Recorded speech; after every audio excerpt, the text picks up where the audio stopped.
Okay, so good evening, all of you, and welcome to your beautiful platform CV's Physics Tutorial, the place where you learn the jagass things in the physics. Okay બેટા, તો આજે ખૂબ interesting અને સરસ મજાનું chapter આપણે લઈ રહ્યા છીએ. આ ચેપ્ટરને બે પાર્ટમાં ડિવાઈડ કર્યું છે, પાર્ટ 1 અને પાર્ટ 2. NCERT મુજબ આ ચેપ્ટરની અંદર દ્રવ્યમાન કેન્દ્ર અને ચાંક ગતિ એટલે કે રોટેશનલ મોશન બધું સાથે લઈ લીધું છે. તો આ ચેપ્ટરને મેં બે પાર્ટમાં ડિફાઇન કર્યું છે. ફર્સ્ટ પાર્ટની અંદર આપણે ડિસ્કશન કરીશું સેન્ટર ઓફ માસ એટલે કે દ્રવ્યમાન કેન્દ્ર. બીજો પાર્ટ આપણી પાસે હશે વેગમાનનું સંરક્ષણ અને ત્રીજો પાર્ટ આપણી પાસે હશે કોલિઝન એટલે કે સંઘાત. બરાબર, તો ઇન્ટરેસ્ટિંગ આમાંથી પ્રશ્ન પૂછાવાની શક્યતા ઘણી બધી રહેલી છે, એટલે ધ્યાનથી સમજજો અને પેન અને પેપર લઈને નોટ ડાઉન કરતા રહેજો. સો good evening all of you. Good evening, good evening. ચાલો, તો આપણે આપણા પાર્ટ 1 ની શરૂઆત કરીએ. ચાંક ગતિ પાર્ટ 1. એમાં બેટા આજે આપણે ડિસ્કશન કરવાના છીએ ચાંક ગતિની અંદર પોઈન્ટ નંબર 1 દ્રવ્યમાન કેન્દ્ર, જેને આપણે સેન્ટર ઓફ માસ કહીએ છીએ. પોઈન્ટ નંબર 2 વેગમાનનું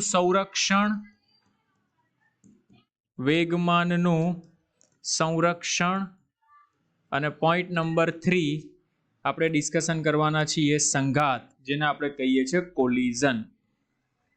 ત્રણે ત્રણ ઇન્ટરેસ્ટિંગ ટોપિક છે, સરસ મજાનો ટોપિક છે. ચાલો, સો good evening and let's start. તો સ્ટાર્ટ કરીએ બેટા સેન્ટર ઓફ માસ, જેને આપણે કહીએ છીએ દ્રવ્યમાન કેન્દ્ર. બરાબર, દ્રવ્યમાન કેન્દ્ર.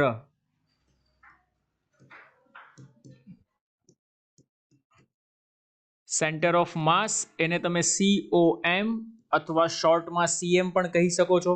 ભાઈ સીધી વસ્તુ છે, CM ચીફ મિનિસ્ટર ક્યાં બેઠો હોય? તો આખું જે રાજ્ય હોય એના કેન્દ્રમાં બેઠો હોય. ચીફ મિનિસ્ટર કોઈ દિવસ સરહદ ઉપર ના બેઠો હોય. બરાબર, કેમ? કારણ કે જ્યારે બહારથી આક્રમણ થાય તો પહેલું નુકસાન પ્રજાને થાય, ચીફ મિનિસ્ટરને ન થાય. બરાબર, તો અહીંયા ચીફ મિનિસ્ટર નહીં પણ આપણે CM ને આપણે કહીએ છીએ સેન્ટર ઓફ માસ, કે કોઈ પણ પદાર્થ છે એનું દ્રવ્યમાન કેન્દ્ર ક્યાં કેન્દ્રિત થયેલું છે, ત્યાંથી જો એ પદાર્થને તમે ઉચકશો તો તે આરામથી ઉચકાશે. ધારો કે આ પેનની વાત કરું તો પેનને તમે અહીંયાથી ઉચકશો તો આમ નીચે પડી જશે, પણ એને સેન્ટરમાંથી ઉચકો તો આરામથી ઇઝીલી તમે ઉચકી શકો છો. કોઈ પણ વસ્તુ હોય એને ઉચકવાની ટેકનિક હોય. જો તમે અનઇક્વલ એવી રીતના ઉચકો છો કે જેથી તમારા શરીરમાં પેન થાય, બરાબર, પેઇન થઈ શકે છે. સપોઝ કોઈ ઘઉંની ગુણી છે, તમારે એને ઉચકવી છે, તો એને ઉચકવા માટેની એક ટેકનિક હોય કે આને બેક સાઈડ પર લઈને તમે ઉચકી લો. પછી તમે આવી રીતના આમ ઉચકવા જશો તો તમારી બોડીમાં પેઇન વધારે થશે. બરાબર, તો દ્રવ્યમાન કેન્દ્ર સમજવું એટલા માટે જરૂરી છે કે કોઈ પણ પદાર્થ માટે આપણે ઇન ફ્યુચર રોટેશનલ મોશન છે એની ગણતરી કેવી રીતના કરવી, એના વેગની ગણતરી કેવી રીતના કરવી, એના પ્રવેગની ગણતરી કેવી રીતના કરવી, તો આપણે આરામથી જો દ્રવ્યમાન કેન્દ્રનો કોન્સેપ્ટ સમજેલા હોય તો કરી શકીએ. બરાબર, ચાલો જુઓ ભાઈ, દ્રવ્યમાન કેન્દ્ર. તો દ્રવ્યમાન કેન્દ્રનો મીનિંગ એવો થાય કે પદાર્થનું દળ જ્યાં કેન્દ્રિત થયેલું હોય તેને આપણે દ્રવ્યમાન કેન્દ્ર કહીએ છીએ. દ્રવ્યમાન કેન્દ્ર એ બે ઓબ્જેક્ટ માટે આપણે જોવાના છે. પહેલું કે છૂટા દળ માટે. બરાબર, એટલે કે જો દળ M1, M2, M3 આ બધા અલગ અલગ દળ છે, તો આ દળ નું દ્રવ્યમાન કેન્દ્ર મારે નક્કી કરવું છે. મગજમાં ઘૂસે છે? આ દળ છે M1, M2, M3 અને તેમના સ્થાન મને આપેલા છે, માની લે R1, R2, R3 dash dash dash, અને મને કીધું ભાઈ કે આનું દ્રવ્યમાન કેન્દ્ર શોધો. તો આનું દ્રવ્યમાન કેન્દ્ર આપણે શોધી શકીએ છીએ. એનું આપણી પાસે ફોર્મ્યુલા છે કે સદિશ R CM is equal two M1 R1 વત્તા M2 R2 વત્તા M3 R3 ના છેદમાં M1 plus M2 plus M3, એટલે કે કુલ દળ છે એનો સરવાળો કરી દો. તો આ થઈ જશે આપણી પાસે દ્રવ્યમાન કેન્દ્ર કોઈ પણ પદાર્થનું, પણ છૂટા છૂટા તને દેખાય છે કે આ M1 છે, આ M2 છે, આ M3 છે, બરાબર. તકતીનું દળ, સળિયાનું દ્રવ્યમાન કેન્દ્ર, તો એ આ મેથડથી નહીં શોધાય, એના માટે આપણે સતત દળનું વિતરણનો કોન્સેપ્ટ ત્યાં યુઝ કરીશું. અચ્છા સર, ચાલો. તો હવે આ R બેટા સ્થાન સદિશ છે, એટલે કે RCM ને તું આમ પણ લખી શકે કે સદિશ XCM I કેપ, સદિશ YCM J કેપ, સદિશ ZCM K કેપ. સ્થાન સદિશને આવી રીતના લખાય ભાઈ. M1 M નો M R1, તો આને આવું લખી શકાય R1 sorry X1 I cap વત્તા Y1 J કેપ વત્તા Z1 K કેપ. ઓકે, ચલો વત્તા M2 R2 ને લખવું હોય તો તું આવી રીતના આમ લખી શકે X2 I cap Y2 J cap Z2 K cap. જગ્યા નથી. સિમિલરલી તમે આવી રીતના લખી શકો M3 X3 I cap Y3 J cap Z3 K cap. છેદમાં લખી શકો તમે M1 plus M2 plus M3. હવે શું કરવાનું ભાઈ?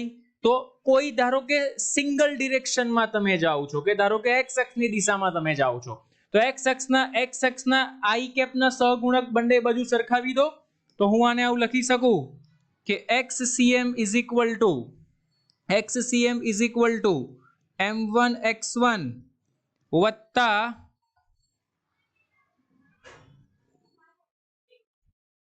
અહીંયા બેટા I કેપ લખેલું છે ને એટલે આ નહીં આવે, આને આવી રીતના આમ લખી શકાય. માટે XCM is equal to M1 X1 વત્તા M2 X2 વત્તા M3 X3 divided by M1 plus M2 plus M3. That's it. This is your formula. આ તમારું ફોર્મ્યુલા બની ગયું. પ્લસ ડેશ ડેશ ડેશ જેટલા દળ હોય એટલા દળ માટે તમે લખી શકો. એવી રીતના તમારે YCM માટે લખવું હોય તો લખી શકો કે YCM બરાબર M1 Y1 વત્તા M2 Y2 વત્તા M3 Y3 ના છેદમાં M1 plus M2 plus M3. એવી રીતના તમે ZCM માટે પણ લખી શકો છો. બોલો, it is clear or not? તો આવી રીતના તમે પર્ટિક્યુલર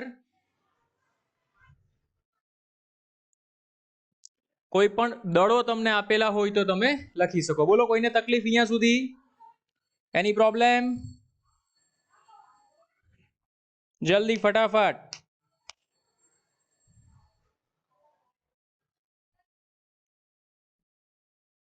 ઓકે, ડન.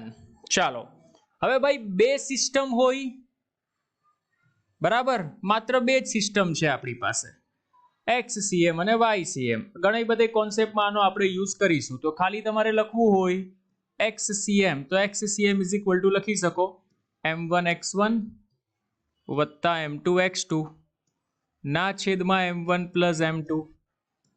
પછી તમારે YCM માટે લખવું હોય તો તમે લખી શકો M1 Y1 વત્તા M2 Y2 ના છેદમાં M1 plus M2. That's it. It is clear or not?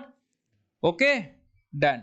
ચાલો, એના પછી જો ચર્ચા કરવામાં આવે તો નેક્સ્ટ ટોપિક છે દળનું સતત વિતરણ. આની પર ફોકસ કરજો ભાઈ. Very very most IMP. દળનું સતત વિતરણ. સરા કહેવા શું માંગે છે ભાઈ? તો દળના સતત વિતરણની ચર્ચા કરવામાં આવે તો દળનું સતત વિતરણ ત્રણ રીતના થાય, બરાબર. એમાં પહેલું આવશે રેખીય વિતરણ, બીજું આવશે પૃષ્ઠ વિતરણ અને ત્રીજું આવશે કદ વિતરણ. એટલે કહેવાય શું સમજ ભાઈ? રેખીય વિતરણ એટલે લેમ્બડા, એકમ લંબાઈ દીઠ દળનું વિતરણ. પૃષ્ઠ વિતરણ એટલે સિગ્મા, એકમ ક્ષેત્રફળ દીઠ દળનું વિતરણ. કદ વિતરણ એટલે રો, એકમ કદ દીઠ દળનું વિતરણ. વેરી વેરી મોસ્ટ IMP, બરાબર. તને કોઈ સળિયો આપેલો છે, તને એવું પૂછે ભાઈ સળિયાનું દ્રવ્યમાન કેન્દ્ર શોધો, તો આ કોન્સેપ્ટમાં આપણે ફોર્મ્યુલા યુઝ કરીશું. XCM is equal to સંકલન X into dm ના છેદમાં સંકલન ડીએમ. એવી રીતના YCM is equal two y into DM ના છેદમાં સંકલન ડીએમ, અને એવી રીતના ZCM is equal two Z DM ના છેદમાં સંકલન DM. Very very most IMP formula, આ ધ્યાનમાં રાખજો. દળનું સતત વિતરણ. અચ્છા સર, હવે અહીંયા સમજ, આને આમ પણ લખી શકાય. માટે લેમ્બડા ઇઝ ઇક્વલ ટુ સૂક્ષ્મ વિતરણ હોય તો dm by dl, sigma is equal to dm by da, અને rho is equal to dm by dv. Very very most IMP, આ ધ્યાનમાં રાખજે. અહીંયાથી તારી પાસે dm ની વેલ્યુ નીકળે. dm ઇઝ ઇક્વલ ટુ શું નીકળે? લેમ્બડા ઇન્ટુ dl, અને dl એટલે લંબાઈ છે. x હોય તો x લખી શકે, y હોય તો y લખી શકે, z હોય તો z લખી શકે. એવી રીતના dm is equal to sigma into da લખી શકે. એવી રીતના dv is equal to dm is equal two લખી શકે રો ઇન્ટુ dv. તો અહીંયા આવે રો ઇન્ટુ dv. બોલો, ઇટ ઇઝ ક્લિયર? ઓકે, તો સર આ ફોર્મ્યુલામાં યુઝ કેવી રીતના કરવાનું તો એ જ તને બતાવું છું. જો અહીંયા માટે xcm ઇઝ ઇક્વલ ટુ, ધ્યાનથી સમજજે, સંકલન x dm, તો dm ની જગ્યા પર શું મૂકવાનું? લેમ્બડા ઇન્ટુ dx ના છેદમાં સંકલન dm. એવી રીતના તારે ycm લખવું હોય તો શું લખી શકે? તો ycm ઇઝ ઇક્વલ ટુ સંકલન y લેમ્બડા ઇન્ટુ dy ના છેદમાં સંકલન dm. એવી રીતના zcm લખવું હોય તો શું લખી શકે? તો zcm ઇઝ ઇક્વલ ટુ સંકલન z લેમ્બડા ઇન્ટુ dz ના છેદમાં સંકલન dm. Very very most IMP, આ ત્રણ પદ ધ્યાનમાં રાખજો. બોલો, ઇટ ઇઝ ક્લિયર? જલ્દી સમજાય તો બોલો યસ સર, ફટાફટ.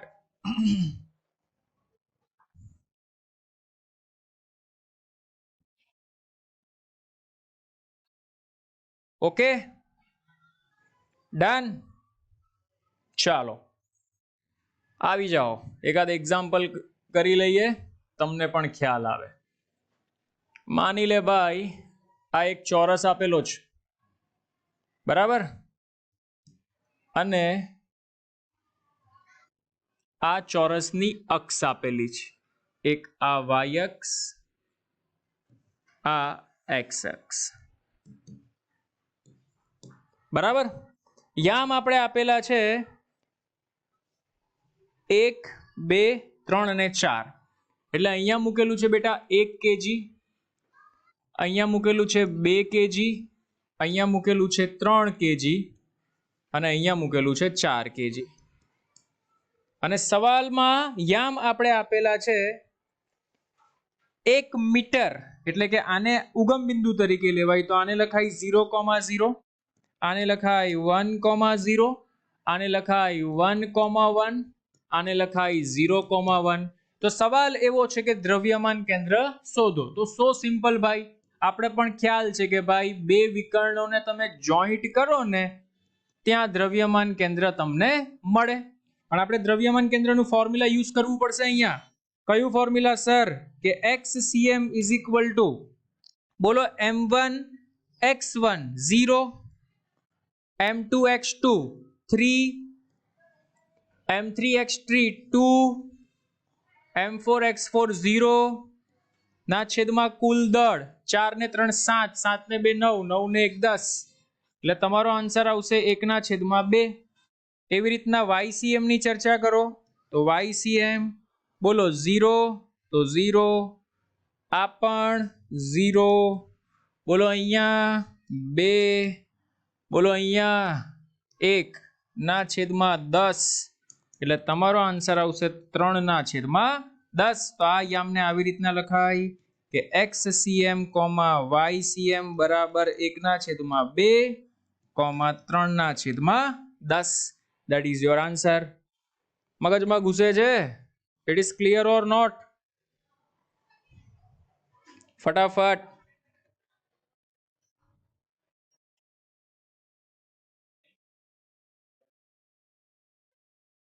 ક્લિયર? ચાલ જો એક બીજો એક્ઝામ્પલ લઈ લઈએ.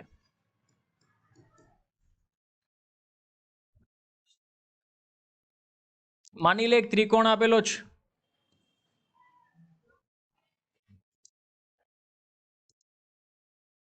બરાબર?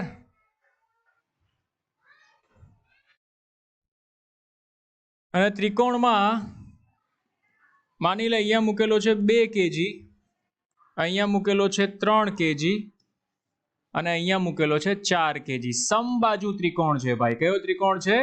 સમબાજુ. સમબાજુનો મીનિંગ એવો થાય કે એની બધી બાજુ સમાન છે અને આ એની અક્ષ છે. આ છે એક્સ અક્ષ, આ છે વાય અક્ષ, બરાબર? ચાલો, અને સમબાજુમાં લંબાઈ આપણે આપેલી છે 1 મીટર, એટલે કે આ 1 મીટર છે, આ 1 મીટર છે, આ 1 મીટર છે. તો સવાલ એવો પૂછેલો છે કે દ્રવ્યમાન કેન્દ્ર શોધો. કેવી રીતના દ્રવ્યમાન કેન્દ્ર આપણે શોધી શકાય? તો જો ભાઈ, આપણી પાસે ફોર્મ્યુલા છે XCM બરાબર. હવે સમજ અહીંયા, પેલા યામ શોધી નાખ. તો આ યામને લખાય 0,0, આ યામ આને લખાય 1,0. સર આ યામ તો સમજ, સમબાજુ ત્રિકોણ છે એટલે આ એંગલ બને 60 ડિગ્રી. કેટલો બને? 60 ડિગ્રી. તો આના બે યામ બને, એક x યામ બને cos 60, x યામ કેટલો બને? cos 60, અને y યામ કેટલો બને? sin 60. સર એ ખબર કેવી રીતના પડે કે cos 60 અને sin 60 જ બને? તો ભાઈ એના કમ્પોનન્ટ પાડવાના, જે સદિશમાં આપણે ભણી ગયા. આ 1 મીટર લંબાઈ છે એટલે એનો સહગુણક અહીંયા 1 લખો ન લખો કઈ ફરક પડતો નથી. That's it.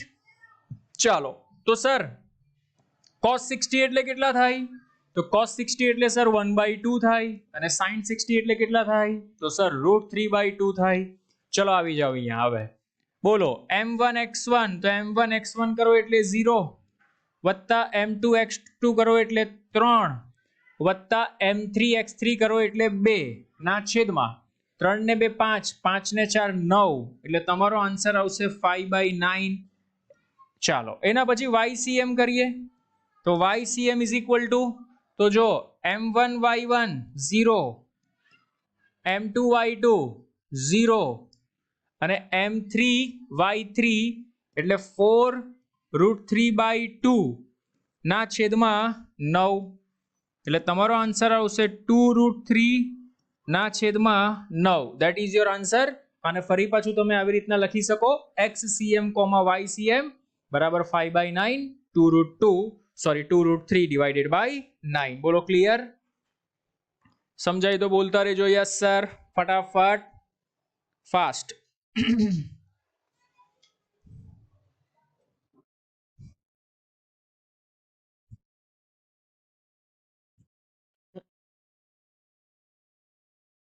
ઓકે, ચાલો. હવે જનરલી બેટા મેજોરિટી જે પણ પદાર્થ છે એના દ્રવ્યમાન કેન્દ્ર જરૂરી નથી કે વચ્ચે પદાર્થની ઉપર જ હોય. ધારો કે રિંગ છે વીટી, આ વીટીની વાત કરું તો આનું દ્રવ્યમાન કેન્દ્ર અહીંયા વચ્ચે ખાલી જગ્યામાં હશે. સમજાય છે? વીટીનો વચ્ચેનો ભાગ તો ખાલી છે, તો એનું દ્રવ્યમાન કેન્દ્ર ક્યાં હોય? વચ્ચેની ખાલી જગ્યામાં પોઈન્ટ દેખાય છે ત્યાં એનું દ્રવ્યમાન કેન્દ્ર હશે, બરાબર? તકતી તો એનું પણ દ્રવ્યમાન કેન્દ્ર વચ્ચે હશે. સળિયો તો એનું પણ દ્રવ્યમાન કેન્દ્ર વચ્ચે હશે.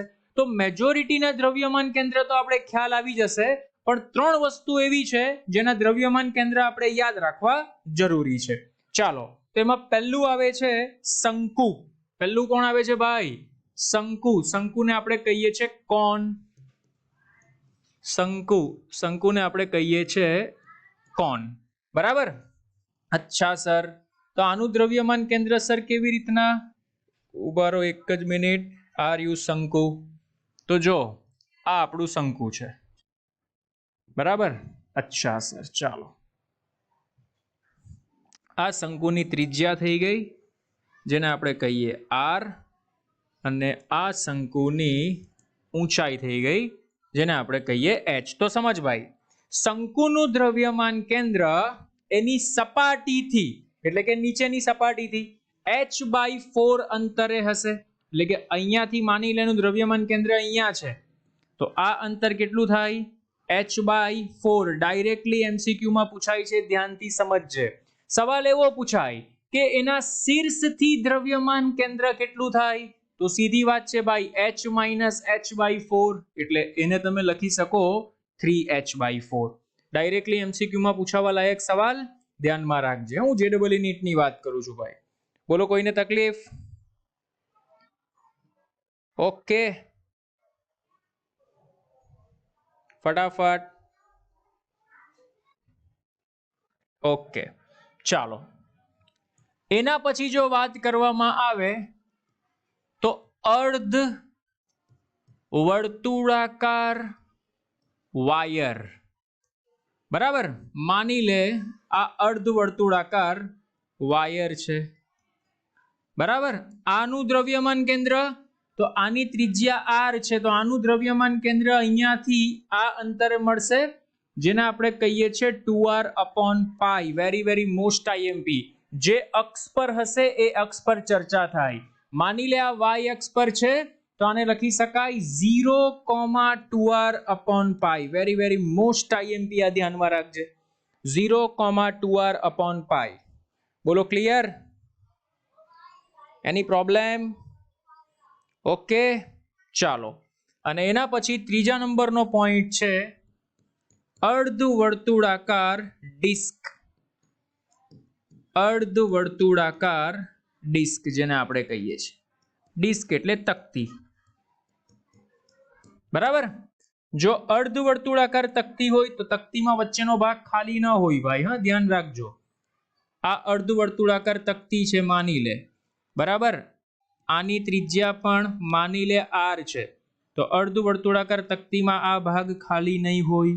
અચ્છા સર, ચાલો. તો સર એનું દ્રવ્યમાન કેન્દ્ર, તો એનું દ્રવ્યમાન કેન્દ્ર હશે આ સપાટીથી 4r/3π ડિસ્ટન્સ પર. કયા ડિસ્ટન્સ પર? 4r/3π. આ ધ્યાનમાં રાખજો. આનું દ્રવ્યમાન કેન્દ્ર 4r/3π.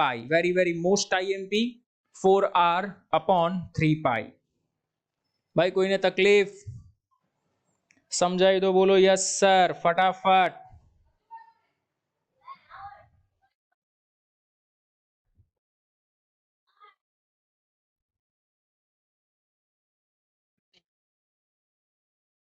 ડન.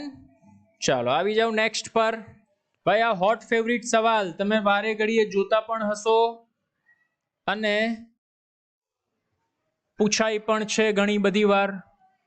માની લે આ એક ડિસ્ક છે, બરાબર, અને આ નાની ડિસ્ક છે.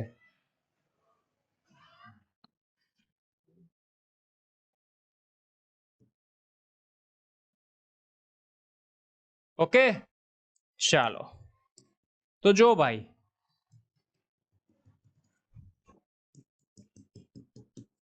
આ જે મોટી ડિસ્ક છે, મોટું સર્કલ તમને જે દેખાય છે, એની ત્રિજ્યા માની લે r છે. એની ત્રિજ્યા કેટલી છે? r. એટલે કે આ નાના સર્કલ માટે એ વ્યાસ r થાય, તો આની ત્રિજ્યા કેટલી થવાની તારી પાસે? r/2. તો સવાલ એવો છે કે જો આ મોટી ત્રિજ્યા વાળા વર્તુળમાંથી અથવા લેમિના ક્ષેત્ર એરિયામાંથી, શેપમાંથી જો આટલો ભાગ કાઢી લેવામાં આવે તો બાકી રહેલો આટલો ભાગ કાઢી લો તો બાકી રહેલો ભાગ કેટલો રહે? તો સર બાકી આટલો ભાગ રહે. જુઓ, હું તમને બતાવું છું. આટલો ભાગ બાકી રહે. આ ભાગ માટે દ્રવ્યમાન કેન્દ્ર શોધો. જરૂરી નથી કે અહીંયા r/2 જ આપે, ઘણી બધી વાર એ ડેટા ચેન્જ કરી નાખે, પણ આ હોટ ફેવરિટ છે, એનસીઈઆરટી માં આપેલો છે એટલે આપણે જોઈ લઈએ, બરાબર. અચ્છા સર, તો આપણી પાસે તો એક જ ફોર્મ્યુલા છે સર. એક ફોર્મ્યુલા છે xcm = m1 x1 plus m2 x2 ના છેદમાં m1 પ્લસ m2. હવે કોન્સેપ્ટ સમજ ભાઈ. આ કયું વિતરણ કહેવાય? તો દળનું સતત વિતરણ કહેવાય, બરાબર. અને આને આપણે 2D માં લઈએ છે, બરાબર, એટલે સિગ્મા વાળો કોન્સેપ્ટ આવે. અચ્છા સર, તો જો xcm = અહીંયા આપણે ભણ્યા ને ભાઈ, ક્યાં ભણ્યા સર? આ રહ્યું. તો જો અહીંયા m = સિગ્મા * a થાય કે નહીં? અચ્છા સર, તો હું અહીંયા લખી શકું ભાઈ કે m1 = સિગ્મા a1 x1 વત્તા સિગ્મા a2 x2 ના છેદમાં m ની જગ્યા પર સિગ્મા a1 વત્તા sigma a2. That's it. Sigma sigma sigma sigma common ને કેન્સલ, માટે xcm is equal two a1x1 વત્તા a2x2 ના છેદમાં a1 પ્લસ a2. હવે એક વસ્તુ ધ્યાનમાં રાખજો ભાઈ, આટલા ભાગમાંથી આટલો ભાગ કાઢી નાખો છો એટલે બે પોસિબિલિટીઝ બને. અહીંયા પ્લસ ઓર માઇનસ આવે. શું આવે ભાઈ? Plus or minus. જો બંને ઉમેરાતા હોય તો પ્લસ આવે, આટલા ભાગમાંથી આટલો ભાગ કાઢી નાખો છો એટલે કોની નિશાની આવશે ભાઈ? માઇનસની નિશાની આવશે. આ ધ્યાનમાં રાખજો. Very very most IMP. તો હું આને આમ લખી શકું, માટે xcm ઇઝ ઇક્વલ ટુ, ભાઈ યામ મારે લખવા છે તો આ યામ લખાય 0,0 અને આ યામ લખાય r/2,0. Very very most IMP. ભાઈ પહેલાનો એરિયા મારે લખવો છે સર, પહેલાનો એરિયા થાય πr² અને x યામ સર 0. ઓછા ઓછા એટલા માટે એટલો ભાગ આપણે કાઢી નાખીએ છીએ. બીજાનો એરિયા થાય πr/2² ઇન્ટુ x2 કેટલું થાય સર? તો x2 થાય r/2 ના છેદમાં અહીંયા શું આવે સર? તો πr² minus πr² divided by 4. બસ આનું સોલ્યુશન તમે આપી શકો છો. બોલો, આ તો 0 થઈ જવાનું. πr² minus πr². ભાઈ πr² કોમન ને કેન્સલ કરી દો એટલે ઉપર શું બચશે તમારી પાસે? અહીંયા તમારી પાસે બચશે r ના છેદમાં 8 માઇનસની નિશાની. નીચે તમારી પાસે બચશે 1 માઇનસ 1 ના છેદમાં 4. અહીંયાથી πr² કોમન એટલે 1, અહીંયાથી πr² કોમન એટલે 1 ના છેદમાં 4. ચાલો તો હવે આગળ ચર્ચા કરીએ. બરાબર, બોલો 4 એકા 4, 4 માંથી 1 જાય તો 3 એટલે -8 ના છેદમાં r ના છેદમાં 8 અને છેદમાં 3 ના છેદમાં 4 એટલે -r/8 ગુણ્યા 4 ભાગ્યા 3, 4 દુ 8 એટલે તમારો આન્સર આવશે -r/6. આ તમને મળી ગયો xc1. અચ્છા સર ycm, તો yમ તો અહીંયા પણ 0 છે ને અહીંયા પણ 0 છે, તો સીધી વાત છે ભાઈ. ym તમારો ycm કેવું થશે? 0. So what is the answer? એટલે તમારો આન્સર બને છે xcm, ycm is equal two -r/6,0. Classic જબરજસ્ત એક્ઝામ્પલ હતો, ધ્યાનમાં રાખજો. અહીંયા ત્રિજ્યા r ની જગ્યા પર a લે, r ની જગ્યા પર સ્મોલ r લે, એનાથી કોઈ ફરક નથી પડતો. કોન્સેપ્ટ તમારો આ રહેવાનો છે અને કોન્સેપ્ટનું ફોર્મ્યુલા આ છે, ધ્યાનમાં રાખજો. ક્લાસિક. કોઈ વાર આવો દાખલો પણ પૂછાય, એક નાનું વર્તુળ છે, મોટું વર્તુળ છે કેપિટલ R, એક નાનું વર્તુળ છે સ્મોલ r/2. સવાલ એવો પૂછે દ્રવ્યમાન કેન્દ્ર શોધો, તો અહીંયા સરવાળો થાય કારણ કે બે વર્તુળ જુદા જુદા છે. બરાબર, કોન્સેપ્ટ મગજમાં રાખો. શેપ ગમે તે આપેલો હશે તમે શોધી શકશો, તમને ખાલી ક્ષેત્રફળ શોધતા આવડવું જોઈએ. બોલો ક્લિયર? જોઈ લો જલ્દી ફટાફટ.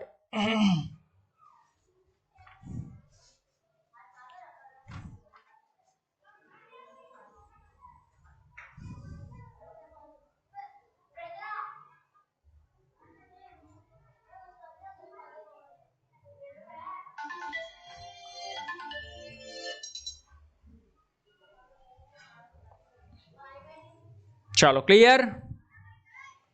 ઓકે, આવી જાવ એના પછી સુપર ટોપિક.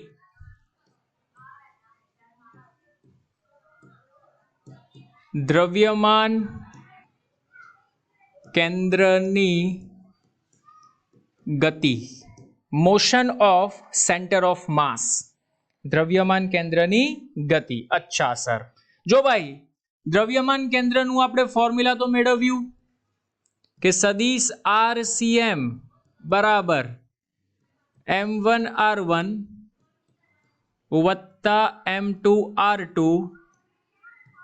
વત્તા m3r3 વત્તા ડેશ ડેશ ડેશ ના છેદમાં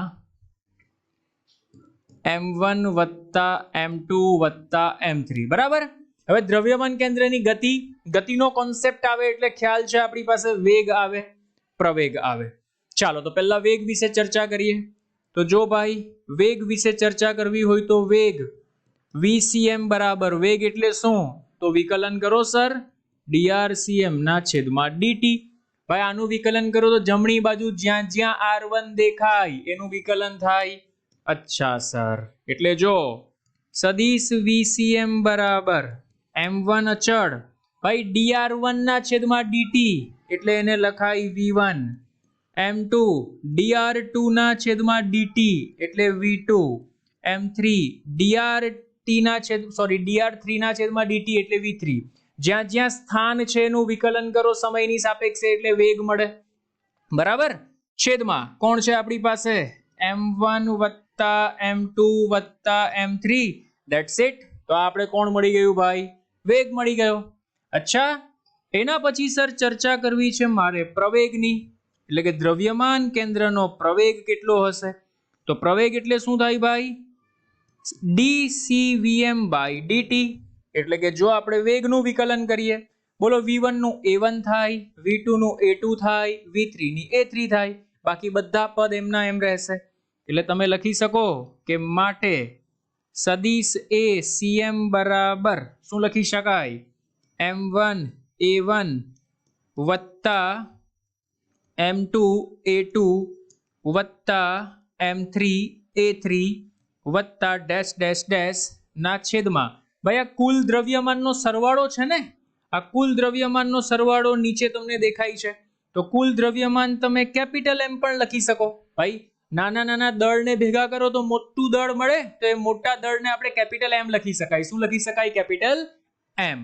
બોલો ક્લિયર. અચ્છા સર ક્લિયર. તો જો મજાની વાત સમજાવો આ કેપિટલ એમ ને બરાબરની આ બાજુ લાવી દે.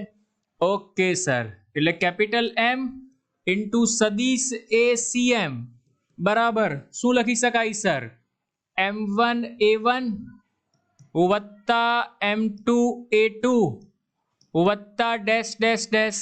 એટલે એને એવું કીધું ભાઈ કે કોઈ પણ પદાર્થના દ્રવ્યમાન કેન્દ્ર પર જે બળ લાગે છે એ બળ કોના બરાબર હોય છે તો નાના નાના કણોની ગતિના સરવાળા બરાબર હોય છે.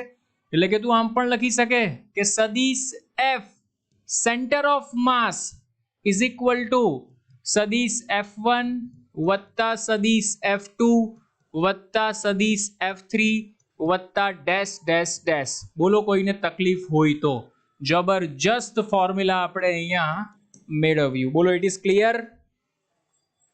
અરે હા કે ના બોલો.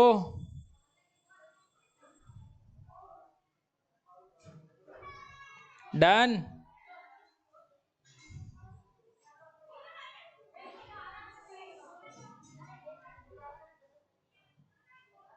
ઓકે ચાલો હવે સમજો અહીંયા કે જો બાહ્ય બળની ગેરહાજરી હોય, શું હોય ભાઈ કે જો બાહ્ય બળ ની ગેરહાજરી. સર એટલે કહેવા શું માંગો છો એટલે ભાઈ પદાર્થ પર બાહ્ય બળ લગાડો તો પદાર્થ ગતિ કરે, તો બાહ્ય બળની ગેરહાજરી એટલે માની લે ભાઈ કે આ જે FCM છે એ 0 છે બરાબર. અચ્છા સર બોલો F એટલે તો આપણે ખબર છે કે dp/dt થાય એના બરાબર 0. હવે dp/dt નો મીનિંગ શું થાય સર dp/dt નો મીનિંગ એવો થાય કે d/dt p નો મીનિંગ થાય બેટા m into v cm is equal to 0. વાહ બોલો m તો અચળ કહેવાય, 0 ના છેદમાં અચળ ને નાખો એટલે 0 આવી જાય. તો બચ્યું શું સર તો dvcm ના છેદમાં dt બરાબર 0. એટલે કે વેગ દ્રવ્યમાન કેન્દ્રનું જે વેગ છે આ રહ્યું એનું તમે સમયની સાપેક્ષે વિકલન કરો તો આન્સર 0 આવે. એનો મીનિંગ એવો થાય ભાઈ કે દ્રવ્યમાન કેન્દ્રનો વેગ અચળ રહે છે. દ્રવ્યમાન કેન્દ્રનો વેગ કેવો રહે છે ભાઈ અચળ. અને ભાઈ વેગ અચળ તો તમારું સ્થાન પણ અચળ રહે છે. એટલે વેરી વેરી મોસ્ટ IMP કે દ્રવ્યમાન કેન્દ્રની ગતિ દરમિયાન જે દ્રવ્યમાન કેન્દ્રનું સ્થાન છે ભાઈ પદાર્થ ગતિ કરે છે તો દ્રવ્યમાન કેન્દ્રનું સ્થાન બદલાતું નથી. એટલે સર કહેવા શું માંગો છો માની લે કે આ એક વસ્તુ છે એનું દ્રવ્યમાન કેન્દ્ર અહીંયા છે તો ભાઈ વસ્તુ ગતિ કરે છે તો આ વસ્તુ ગતિ કરીને માની લે ભાઈ કે અહીંયા આવી, પણ દ્રવ્યમાન કેન્દ્ર તો વચ્ચે જ રહેશે ભાઈ. સળિયાનું દ્રવ્યમાન કેન્દ્ર મધ્યમાં હોય તો સળિયો ગતિને કરીને અહીંયા આવો તો દ્રવ્યમાન મધ્યમાં જ રહેવાનું છે. દ્રવ્યમાન કેન્દ્ર કઈ પાછળ ગતિ કરીને આવી જવાનું નથી. This is the important key point. આ ધ્યાનમાં રાખજો. બોલો ક્લિયર? સમજ પડી તો બોલો yes sir. Very very most IMP. ફટાફટ.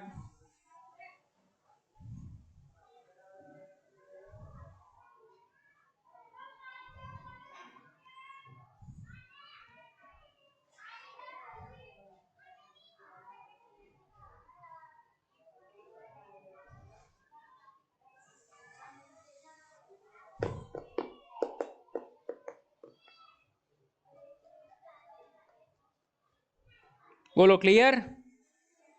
ઓકે. આ ધ્યાનમાં રાખજો હે ભાઈ. જો પદાર્થ પર બાહ્ય બળ ન લાગે તો એનું દ્રવ્યમાન કેન્દ્ર અચળ રહે છે, એટલે કે એનો વેગ પણ કેવો રહે છે ભાઈ? અચળ રહે છે. સુપર જબરજસ્ત ટોપિક હતો, ધ્યાનમાં રાખજો.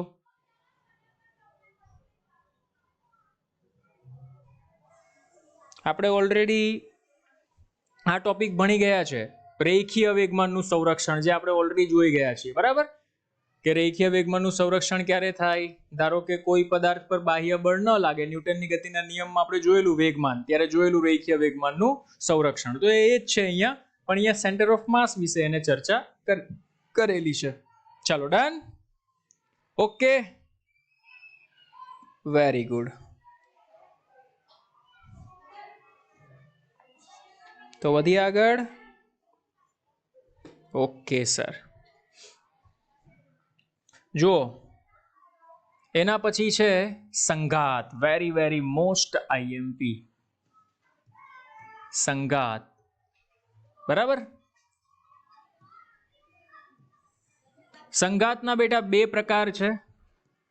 એમાં પહેલો પ્રકાર છે સ્થિતિસ્થાપક સંઘાત. બરાબર? અને બીજો પ્રકાર છે અસ્થિતિસ્થાપક સંઘાત. અસ્થિતિસ્થાપક સંઘાત. સંઘાત એટલે અથડામણ બેટા, એક પ્રકારની. સંઘાતનો મીનિંગ શું થાય? અથડામણ. અથડામણ. એકચ્યુઅલમાં થાય છે શું સંઘાતમાં એ સમજો ભાઈ. તો સંઘાતના બે મોસ્ટ ઇમ્પોર્ટન્ટ રીઝન છે ભાઈ. ભાઈ સ્થિતિસ્થાપક સંઘાતમાં ગતિ ઉર્જાનું સંરક્ષણ થાય છે. ગતિ ઉર્જાનું શું થાય છે ભાઈ? સંરક્ષણ થાય છે. ગતિ ઉર્જાનું સંરક્ષણ થાય છે. જ્યારે અસ્થિતિસ્થાપક સંઘાતની વાત કરવામાં આવે તો ગતિ ઉર્જાનું સંરક્ષણ થતું નથી. આ ધ્યાનમાં રાખજો. ગતિ ઉર્જાનું સંરક્ષણ થતું નથી. આ બંનેમાં મેઇન કી પોઈન્ટ છે. Very very most IMP. સ્થિતિસ્થાપક સંઘાતમાં ગતિ ઉર્જાનું સંરક્ષણ. સંરક્ષણનો મીનિંગ કે શરૂઆતમાં ગતિ ઉર્જા અને અંતિમ ગતિ ઉર્જામાં સમાન હશે. એટલે તમે લખી શકો ભાઈ કે શરૂઆતમાં ગતિ ઉર્જા બરાબર અંતિમ ગતિ ઉર્જા. આવું લખી શકો આમાં લખવું હોય તો. જ્યારે આમાં એવું ન લખાય કે શરૂઆતમાં ગતિ ઉર્જા ઇઝ નોટ ઇક્વલ ટુ અંતિમ ગતિ ઉર્જા. આ ધ્યાનમાં રાખજો. મોસ્ટ આઈએમપી એટલે કે આમાં ઉર્જાનો વ્યય થાય છે. આમાં સંરક્ષણ નથી થતું. એનો મીનિંગ શું થાય? કે ઉર્જાનો વ્યય થાય છે. શરૂઆતમાં ગતિ ઉર્જા વધારે હશે, અમુક સમય પછી એક્ઝામ્પલ તારે આપવું હોય તો આપી શક. ધારો કે એક બ્લોક છે, બ્લોકને આપણે ગોળી મારીએ છીએ તો ગોળી અંદર ઘૂસે. બરાબર? તો એમાં શું થાય? ઉર્જાનો વ્યય થાય. કયા સ્વરૂપે? ઉષ્મા ઉર્જા સ્વરૂપે. બરાબર? તો એ કયા પ્રકારનું સંઘાત કહેવાય? અસ્થિતિસ્થાપક સંઘાત. ક્લાસિક, જબરજસ્ત, ધ્યાનમાં રાખજે ભાઈ. વેગમાનનું સંરક્ષણ બંને કેસમાં થાય છે. આ ધ્યાનમાં રાખજે. સંઘાત સ્થિતિસ્થાપક હોય કે અસ્થિતિસ્થાપક હોય, બંનેમાં શું થાય છે સર? તો વેગમાનનું સંરક્ષણ બંનેમાં થાય છે. કે વેગમાનનું સંરક્ષણ બંને સંઘાતમાં થાય છે. બંને પ્રકારના સંઘાતમાં થાય છે. મોસ્ટ આઈએમપી આ ધ્યાનમાં રાખજે. Very very most IMP. વેગમાનનું સંરક્ષણ બંને પ્રકારના સંઘાતમાં થાય છે. બોલો ક્લિયર? It is clear? જલ્દી ફટાફટ.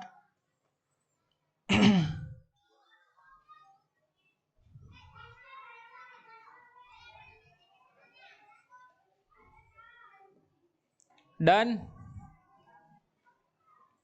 ચાલો તો આગળ વધીએ. તો જો ભાઈ સ્થિતિસ્થાપક સંઘાત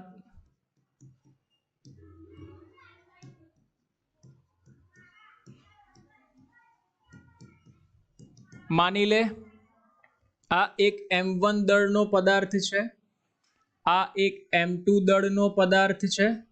શરૂઆતમાં આનો વેગ v1 છે, આનો વેગ v2 છે.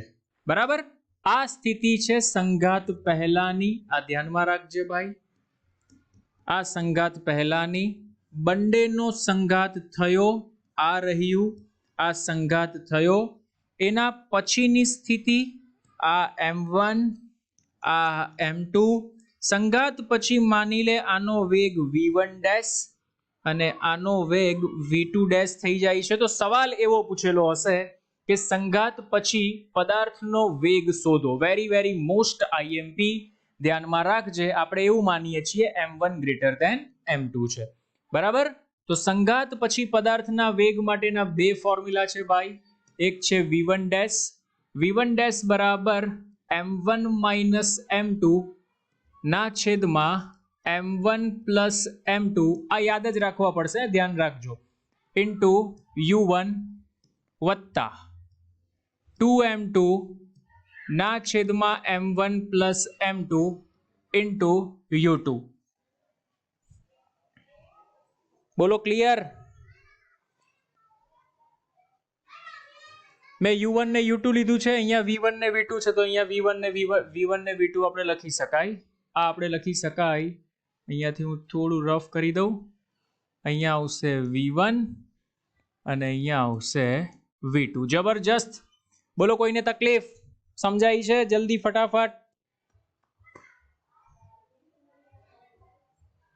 ઓકે ચાલો હવે બીજું ફોર્મ્યુલા V2. આ બે મેઇન ફોર્મ્યુલા છે ભાઈ. પછી બધા કેસ આની પરથી બને. V2 ડેશ, તો V2 dash is equal two જ્યાં M1 1 દેખાય ત્યાં 2 રિપ્લેસ કરી દો એટલે M2 માઇનસ M1. ભાઈ અહીંયા સરવાળો છે એટલે 1 ની જગ્યા પર 2 રિપ્લેસ કરો તો એ તો સરખું જ રહેવાનું છે. અહીંયા V1 ની જગ્યા પર આવી જશે V2 પ્લસ 2 M2 ના છેદમાં M1 plus M2 into V2 ની જગ્યા પર આવી જશે V1. આ બે formula very very most IMP. ધ્યાનમાં રાખજો. બોલો ક્લિયર? સંઘાત સ્થિતિસ્થાપક સંઘાત થાય તો સંઘાત પછી વેગ કેટલો હશે એના આ બે કોન્સેપ્ચ્યુઅલ ફોર્મ્યુલા છે. ધ્યાનમાં રાખજો.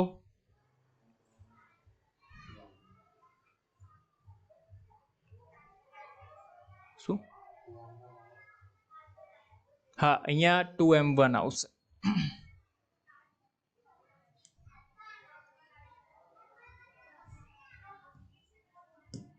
બરાબર? બંને ફોર્મ્યુલા ધ્યાનમાં રાખજો. હવે આના પરથી તમે કેસ બનાવી શકો. એમાં કેસ નંબર 1 આવો લઈ શકો કે જો M1 બરાબર M2 બરાબર M, એટલે કે બંને દળ સરખા છે અને પછી અથડાય, તો તમે વિચાર કરો ભાઈ, સાઉથના મૂવી હોય તો એમાં હીરો અને વિલન બંને સેમ છે, તો બંને જોરથી અથડાય તો શું થાય જોઈએ. ચાલો તો M1 અને M2 ની કિંમત મૂકો તો V1 ડેશ બરાબર, બોલો આ તો 0 થઈ જશે, પણ અહીંયા M1 બરાબર M2 મૂકો તો 2M કેન્સલ, એટલે તમારી પાસે બચશે V1 ડેશ બરાબર V2 અને V2 ડેશ બરાબર, બોલો આ 0 થઈ જશે. કોણ બચશે? V1. એટલે મજાની વાત સમજ ભાઈ. જો બંને દળ સરખા હશે તો અથડામણ પછી V1 ડેશ નો વેગ કોના જેટલો થઈ જશે? તો V1 ડેશ નો વેગ V2 જેટલો થઈ જશે અને V2 ડેશ નો વેગ કોના જેટલો થઈ જશે? તો V1 જેટલો થઈ જશે. એટલે એનો મીનિંગ એવો થાય કે વેગની અરસપરસ અદલા બદલી થાય છે. Very very most IMP. ધ્યાનમાં રાખજો. બોલો ક્લિયર? સુપર, જબરજસ્ત. વેગની અદલા બદલી. ધારો કે એક એક્ઝામ્પલ આપું ભાઈ, સમજજે ધ્યાનથી. એક્ઝામ્પલ તારે સમજવું હોય તો ધારો કે આ એક m1 દળનો પદાર્થ છે, બંનેના દળ સમાન છે, આ પણ m દળનો છે, આ પણ m દળનો છે. આનો વેગ છે 10 મીટર પર સેકન્ડ, આનો વેગ છે 8 મીટર પર સેકન્ડ. તો સવાલ એવો પૂછાય કે બંનેના અથડામણ પછીના વેગ જણાવો. સમજજે ભાઈ, દિશા વેગ સદિશ રાશિ છે, એટલે કે v1 તારે +10 લેવાનો અને v2 તારે -8 લેવાનો. v1 કેટલો લેવાનો? +10 અને v2 કેટલો લેવાનો? -8. આ સમજ ઇમ્પોર્ટન્ટ છે ભાઈ. v1 ને v2 બરાબર, તો v2 બરાબર -8 અને v1 બરાબર 10. તો સવાલ એવો પૂછાય કે અથડામણ પછી વેગ કેટલો? તો v1 ડેશ બરાબર v2, એટલે કે આ -8 થઈ જશે. v1 ડેશ કેટલો થઈ જાય? -8. -8 એટલે એટલા માટે કે જોરથી અથડાશે તો અથડામણ પછી એ બેક દિશામાં પાછળની બાજુ કેટલા વેગથી જશે? -8 વેગથી જશે. બરાબર. અને v2 ડેશ એ કેટલો થશે? તો v2 ડેશ એ v1 બરાબર થઈ જશે, એટલે કે 10 મીટર પર સેકન્ડ થઈ જશે. ક્લાસિક જબરજસ્ત કોન્સેપ્ટ છે, ધ્યાનમાં રાખજે. ઓલરેડી એમસીક્યુઝ આના પરથી પૂછાઈ ગયેલા છે. બોલો clear? Done. Okay. Case number 2 જો તારે કરવો હોય તો કરી શકે. માની લે કે m1 ગ્રેટર ધેન m2. બરાબર. m1 એ મોટો છે કોના કરતા? m2 કરતા. એટલે કે m2 ને આપણે m1 ની સાપેક્ષે અવગણવો હોય તો અવગણી શકાય. બરાબર. અને બીજી વસ્તુ જો આપણે ચર્ચા કરીએ તો માની લે m1 એ સ્થિર છે. m1 એ કેવો છે ભાઈ? સ્થિર. તો સ્થિરનો વેગ કેવો થાય? 0. અને v2 નો વેગ કેવો થાય? v2 નો વેગ માની લે આપણે v છે. બરાબર. ભાઈ એક હાથી છે ને એક કીડી એટલે એના કરતા તમે છો એવું માની લો. આ m1 હાથી છે ને m2 છે તે તમે છો. બરાબર. હાથી એ સ્થિર બેઠો છે. હાથી એ કેવો બેઠો છે? સ્થિર. બરાબર. તો તમે v વેગથી ગતિ કરો છો, તો હવે કઈ હાલત થાય એ આપણે ચર્ચા કરવી છે. ચાલો જોઈએ ભાઈ. તો v1 ડેશ બરાબર m1 - m2 * v1, પણ આ v1 0 છે એટલે આ પદ તો આખું 0 થઈ જવાનું. Yes sir. બોલો 2m2. તો 2m2 m2 કોણ છે ભાઈ? m2 તો ખૂબ નાનો છે એટલે m2 ને અવગણી શકાય. m2 ને અવગણી દો એટલે આ પણ આખું 0 બની ગયું. એટલે 0 + 0 એટલે 0. એટલે હાથી સાથે તમે અથડાવ છો તો હાથીના વેગમાં કોઈ ફેરફાર થાય છે? ના, એ તો 0 જ રહેવાનો છે ભાઈ. કેટલો રહેવાનો? 0. પણ તમારા વેગમાં શું ફેરફાર થાય છે એ આપણે ચેક કરીએ. v2 ડેશ, ચાલ અહીંયા આવી જા. m2, તો m2 ને તો આપણે અવગણવાનો છે ભાઈ. અવગણો. તો 0 - m1, m1 + 0, -m1 + m1 -1 * v2, એટલે -v2 વત્તા બોલો m1 ને અવગણો 0, એટલે કે 0 બરાબર -v2. એટલે એનો મીનિંગ એવો થાય તમે જેટલા વેગથી હાથી સાથે અથડાશો એટલા જ વેગથી તમે પાછા આવશો. ધારો કે 5 મીટર પર સેકન્ડ, તો 5 મીટર પર સેકન્ડના વેગથી તમે પાછા આવશો. બોલો ક્લિયર ઓર નોટ? મગજમાં ઘૂસે છે? સમજાય તો બોલો યસ સર ફટાફટ.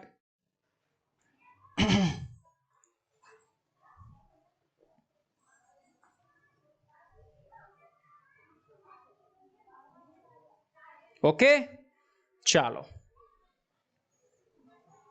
એના પછી આવશે અસ્થિતિસ્થાપક સંઘાત.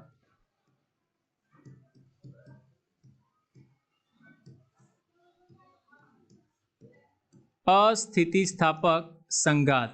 ભાઈ અસ્થિતિસ્થાપક સંઘાતમાં શું થાય તે સમજ. માની લે આ m દળનો પદાર્થ છે, m1 દળનો પદાર્થ છે, આ m2 દળનો પદાર્થ છે. સંઘાત પહેલા આનો વેગ v1, આનો વેગ v2 છે. આ સંઘાત પહેલાની સિચ્યુએશન છે. સંઘાત પહેલાની સિચ્યુએશન છે. સંઘાત પછી શું થાય છે? માની લે આ m1 અને m2 ભાઈ બંને સાથે નીકળી જશે. બંને સાથે સમાન વેગ v થી નીકળી જશે. સમજ પડી? આ સંઘાત પછીની સ્થિતિ છે. તો મારે લખવું હોય તો વેગમાનનું તો સંરક્ષણ થાય જ છે. વેગમાનનું શું થાય છે ભાઈ? સંરક્ષણ. તો સર વેગમાનનું સંરક્ષણ કેવી રીતના લખી શકાય? આવી રીતના લખી શકાય કે m1 v1 વત્તા m2 v2 બરાબર m1 plus m2 into capital V.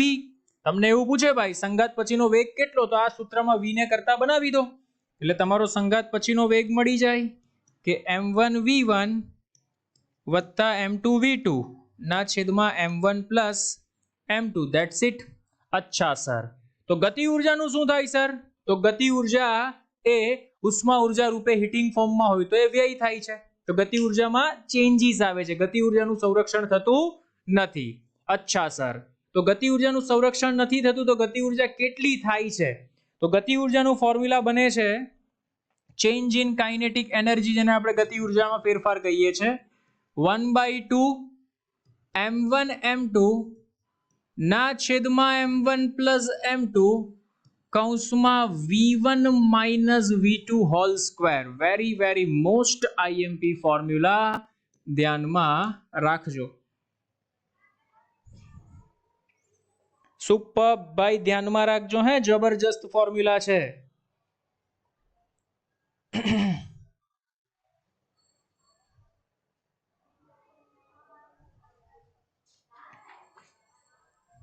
બોલો, કોઈને તકલીફ?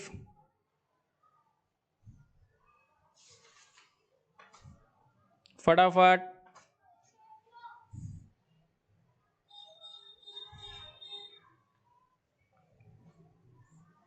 ક્લિયર?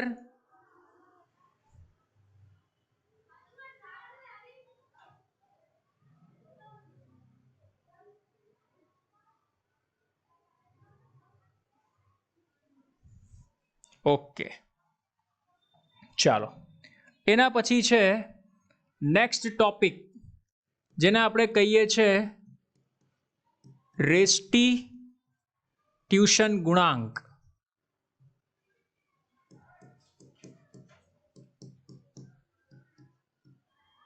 રેસ્ટિટ્યુશન ગુણાંક, કોએફિશિયન્ટ ઓફ રેસ્ટિટ્યુશન, જેને આપણે E વડે દર્શાવવામાં આવે છે. જબરજસ્ત છે બેટા આ પણ રેસ્ટિટ્યુશન ગુણાંક. આના પરથી પણ એમસીક્યુઝ વારે ઘડીએ JEE માં તો રિપીટ થાય છે. બરાબર સર, આ રેસ્ટિટ્યુશન ગુણાંક શું છે સમજાવશો? તો જો ભાઈ સમજાવું તને. માની લે આ એક પદાર્થ છે જેનું દળ m1 છે, આ બીજો પદાર્થ છે જેનું દળ m2 છે, આનો વેગ u1 છે, આનો વેગ u2 છે. આ સિચ્યુએશન સંઘાત પહેલાની છે. સંઘાત પછીની સિચ્યુએશન માની લે આ m1 છે, આ m2 છે. સંઘાત પછી આનો વેગ થઈ જાય છે v1 અને આનો વેગ થાય છે v2. તો રેસ્ટિટ્યુશન ગુણાંક કોને કહેવાય તે સમજ ભાઈ. તો રેસ્ટિટ્યુશન ગુણાંક E બરાબર, ધ્યાનથી સમજજે, બરાબર, વેલોસિટી ઓફ એપ્રોચ, એટલે કે આ બંને એકબીજાનો એપ્રોચ કરે ત્યારે વેગનો તફાવત તો કેટલો થાય સર? તો લખી શકો v2 માઇનસ v1 ના છેદમાં, બરાબર, સંઘાત થાય ત્યારે વેલોસિટી કેટલી હોય? તો u1 minus u2. Very very most IMP, આ ધ્યાનમાં રાખજો. બરાબર, સંઘાત પછી વેગનો તફાવત ને નીચે સંઘાત પહેલા વેગનો તફાવત. આગળ માઇનસની નિશાની એટલા માટે મેં નથી કરી કારણ કે ઉપર v2 માઇનસ v1 છે તો નીચે u1 માઇનસ u2. નીચે પણ તમારે u2 માઇનસ u1 લખો હોય તો આગળ કોની નિશાની આવે? માઇનસની આવે. આ વસ્તુ મગજમાં રાખજો. જો ઉપર 2 1 લખો તો નીચે 1 2 લખજો, ઉપર 1 2 લખો તો નીચે 2 1 લખજો. Very very most IMP. આને આપણે કહીએ છીએ રેસ્ટિટ્યુશન ગુણાંક. બોલો, કોઈને તકલીફ?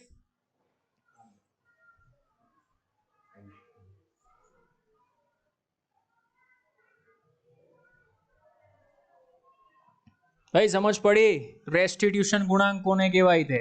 આ એક પદ છે રેસ્ટિટ્યુશન ગુણાંક. કોઈને તકલીફ હોય તો બોલો ફટાફટ, ફાસ્ટ. ઓકે, ચાલો હવે સમજો ભાઈ. જો સ્થિતિસ્થાપક સંઘાત હોય, કેવો સંઘાત હોય ભાઈ? સંપૂર્ણ સ્થિતિસ્થાપક સંઘાત, પરફેક્ટલી ઇલાસ્ટિક કોલિઝન. સંપૂર્ણ સ્થિતિસ્થાપક સંઘાત આ ધ્યાનમાં રાખજે ભાઈ, સંપૂર્ણ સ્થિતિસ્થાપક સંઘાત હોય તો ઈ ની કિંમત 1 થાય. Very very most IMP. સંપૂર્ણ સ્થિતિસ્થાપક સંઘાત માટે ઈ ની કિંમત 1 થાય. Very very most IMP. બોલો ક્લિયર?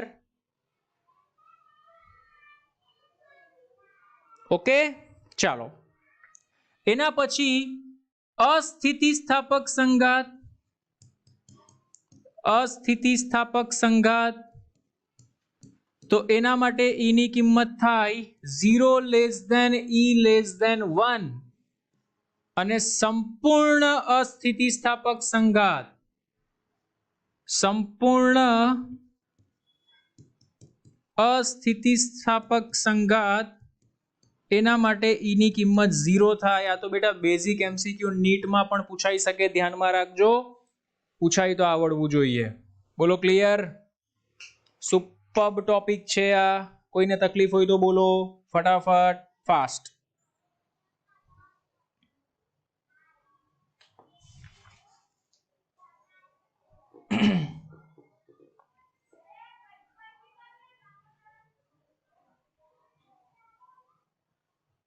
બોલો ક્લિયર?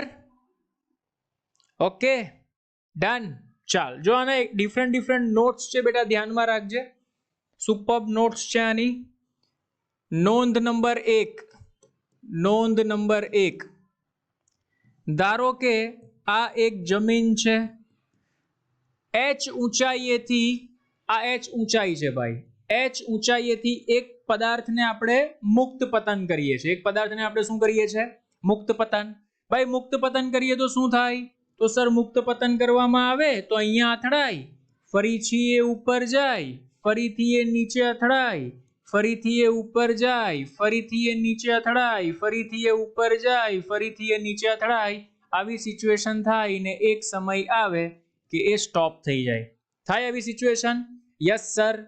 તો એવું પૂછે ભાઈ કે પ્રથમ અથડામણ વખતે એની મહત્તમ ઊંચાઈ શોધો, દ્વિતીય અથડામણ વખતે એની મહત્તમ ઊંચાઈ શોધો અથવા એનો વેગ શોધો.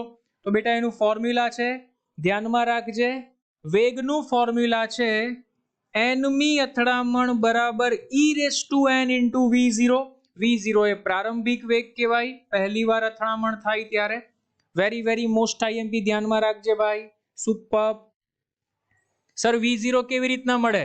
તો જો આ u પ્રારંભિક વેગ u બરાબર 0, તો પહેલી વાર અહીંયા અથડાશે તો યાદ કર ચેપ્ટર નંબર 3, કોઈ પણ પદાર્થને મુક્ત કરવામાં આવે તો એ જમીન સાથે અથડાય તો એનો વેગ કેટલો હોય સર? v0. તો v0 ઇઝ ઇક્વલ ટુ શું લખી શકાય સર? √2gh. ખેલ ખલાસ. આ શોધી નાખ. અહીંયા v0 ની વેલ્યુ મૂકી દે. nમી વાર, કેટલામી વાર પૂછેલું છે? 2 વાર, તો 2 મૂક, 3 વાર તો 3 મૂક, 4 વાર તો 4 મૂક, 5 વાર તો 5 મૂક. એ તારો આન્સર આવશે. બોલ ક્લિયર ઓર નોટ? મગજમાં ઘૂસે છે? ઓકે. પછી તને ઊંચાઈ પૂછે ભાઈ. જો આ પહેલી વાર અથડાયું, બીજી વાર તને એમ પૂછે ત્રીજી વાર અથડાય ત્યારે ઊંચાઈ કેટલી હશે ભાઈ?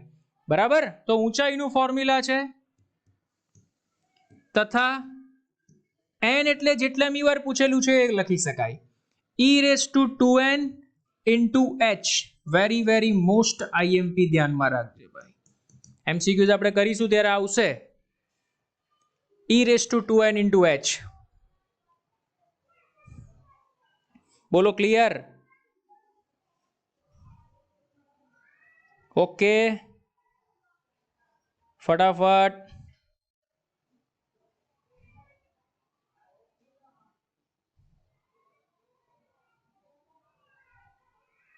ઓકે, ચાલો. બીજો સવાલ એવો પૂછાય કે આ બોલને આપણે મુક્ત પતન કર્યો, તો મુક્ત પતન કરીએ તો સ્ટોપ તો થાય ને?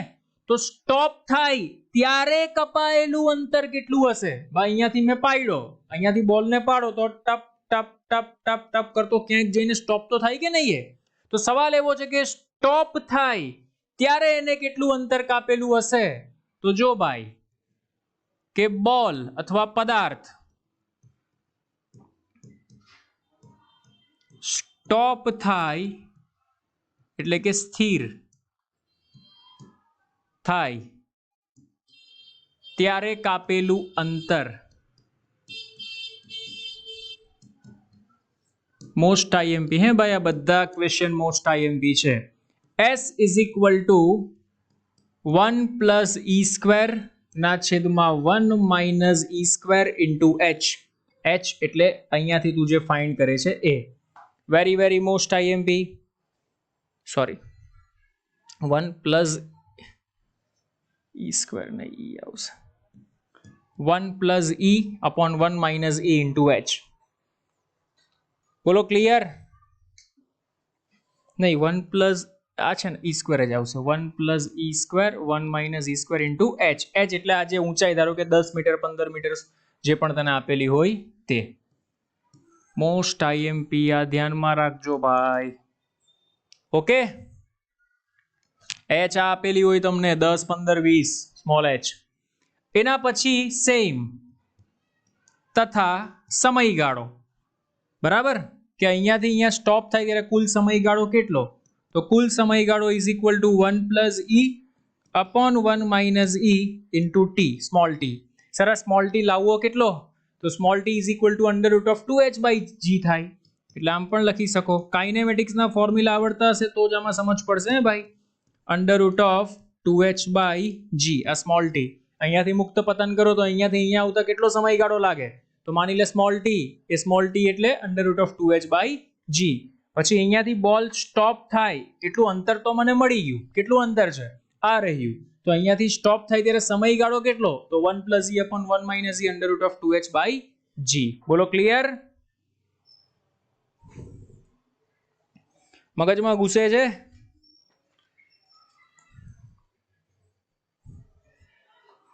ઓકે, સો બેટા આ આપણો આજનો ટોપિક હતો જેમાં આપણે ડિસ્કશન કર્યું દ્રવ્યમાન કેન્દ્ર, પછી સંરક્ષણ વેગમાનનું, અને સાથે સાથે આપણે ડિસ્કશન કર્યું સંઘાત. Okay, so I hope you understand very well. So મળીશું આપણે નેક્સ્ટ સેશનમાં પાર્ટ 2 સાથે, અને એના પછીના સેશનમાં આપણે એના MCQ સોલ્વ કરીશું. બરાબર? So bye bye all of you, have a good day, enjoy.